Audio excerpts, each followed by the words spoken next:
My name is Ralph Kersey, the Sheriff of Scotland County. It is with great sadness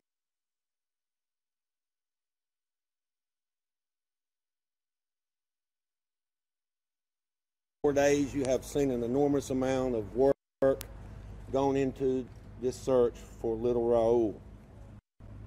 We have prayed, but this is the outcome everyone feared. It is heartbreaking.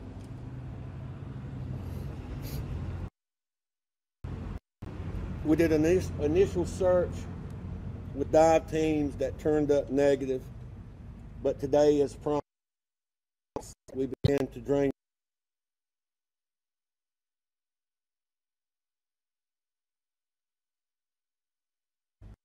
They pumped 8,000 gallons per minute into the pasture land nearby. At approximately 1:45 p.m., they turned the pumps off, seeing something in the water.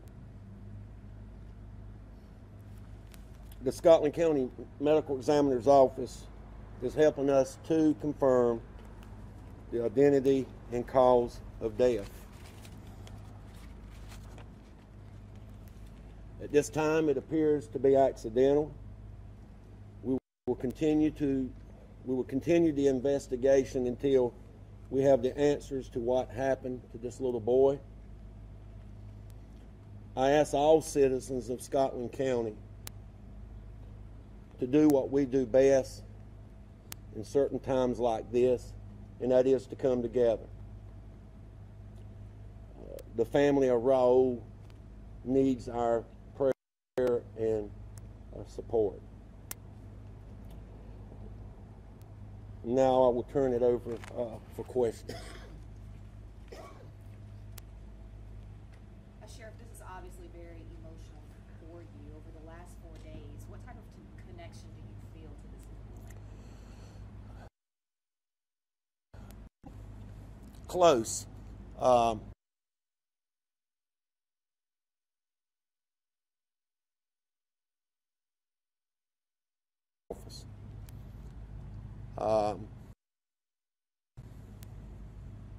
For the last 4 days, we have passed out numerous posters. I personally have posted articles on Facebook asking the citizens, not just in this county but across other counties, to assist us in attempting to locate him. He's a 4-year-old kid. I've had children.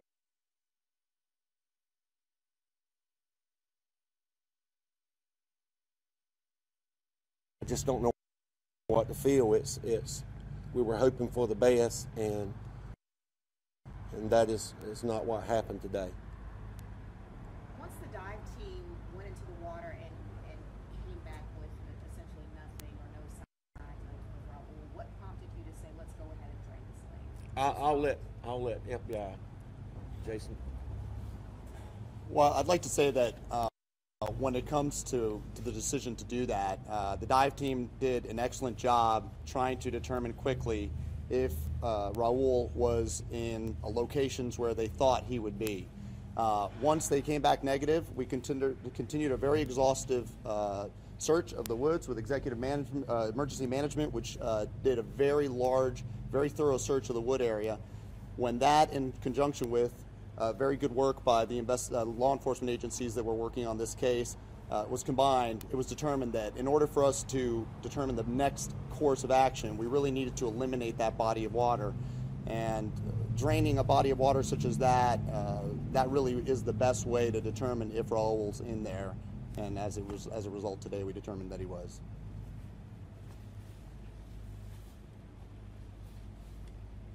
Yes, you said he wasn't where the dive team thought he would be. Can you tell us any more, about why you think? Is there any thought of why he might be where he was in the lake? Or? Well, I guess I shouldn't speak for the divers as to what their state of mind was at the time, but typically when it comes to dive teams doing search operations, sometimes they're going to do a hotspot search in the most likely areas. And I believe that on that day, that's what they did. That doesn't mean that he wasn't near the areas that they searched or somewhere in the vicinity of the area that they were looking at. But for a dive team to be able to clear an area, they have to do a very particular grid search or jackstay search in order to be able to definitively say that the material or the person that they're looking for isn't there. And I think in this case, once they came back negative, we began to expand the search and began to expand the investigation. And as part of that process, we determined locations that have to be cleared, and that body of water hadn't been cleared yet, and we needed to do that. Is his family holding up okay at this point? I know that's horrible news, and unfortunately somebody had to deliver to them today.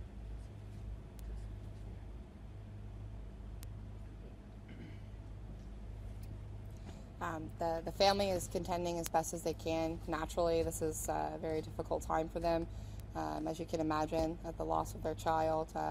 I did provide that death notification to them this afternoon after I was able to identify the child. I was familiar with him myself in that capacity. So they're holding up. We just ask that all citizens and news sources, you guys respect as best you can the privacy of the family, allow them this time to grieve accordingly, allow them their space. There is a pretty large family, and give them that time peacefully. I know that the majority of them have arrived, and they're processing that right now. Sheriff, you said right now the belief is still that this is accidental. What's the process for arriving to that what has been? Well, we've collected a lot of information over the last 4 days through social media and sales and personal contact. It's normal to sit down and look at where we started from and of course where we ended up at.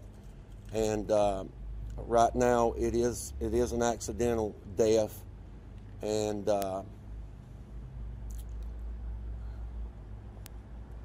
but I mean, we'll look at what we have collected, and you know, as promised, we would give it all. We've had numerous people to come in, agencies from all over several states, and the list this is not all, the whole list, and it doesn't include our citizen volunteers, not just from Scotland County, but outside counties. And I'm pretty sure even with them, it's really an emotional day, because you guys have been going for 24, 30 hours or more without sleep, but they've never complained. They've pressed on. They eat quickly, grab them about to eat, and then they're back out. And we were truly hoping that this would not be, that we wouldn't come to this day at that location, that we could continue as we had planned to do our searches, but that's not the case. Sheriff, can you tell us the story about meeting Raul? I just met him up here at the sheriff's office. Jessica had spoken with his parents on an occasion, and he was there. If I'm not mistaken, I may have held him. I'm not sure. I know Jessica Sadodnikov had held him, but he's a very timid, sweet little boy. He didn't talk a lot. But you could tell that he probably, that I know from seeing it, that he loved life. That's obvious in the information we've collected. His animals out in the yard, to his family. He visited the people in the neighborhood like if it was everyone was part of that family, and it's just a sad day. Sheriff, did you, in your career in law enforcement, have you ever had to be involved in a search over someone that you had met like this before? I have never been involved in this type of search. This is the first type of search of this magnitude in this county. We have learned a lot, but I know that we gave it our best. We had so many experts coming in from all different fields of law enforcement. Some were asked, many volunteered, and I have experienced that part of it as a law enforcement officer on the highway patrol, but that was in automobile crashes, not in this type of What I'm situation. asking is obviously this is very emotional for you, and I'm just wondering, obviously you love children. Was this especially difficult because of this meeting? And how long ago was this meeting, would you guess? It was back in September, first part of October. So is that a unique circumstance for a law enforcement officer to be searching for a little boy that he had met and kind of was endeared to, and would that make it especially difficult? I would probably guess it's abnormal to meet a child and then later you're looking for him. I consider it a blessing to have that opportunity, even though it was for a short moment of time, to meet a little boy that I know I gave my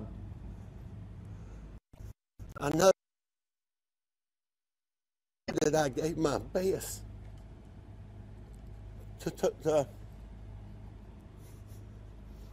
it put a passion in me to do all that I could to bring him home safely. What can you tell us about the pond? It looks like it was used for recreational use. Should there have been a barrier there to prevent a child or anybody from wandering? Are they required by law to do that? We're going to go ahead at this point and in the remarks for today, the recovery of the body process is happening at this point with the FBI's evidence response team. And then we'll be moving forward to finish the investigative details. And we just ask, again, as Jessica said, to please respect the family and respect what we're doing in recovering the body. And please don't try to access that area tonight. Thank you all so much. Folks.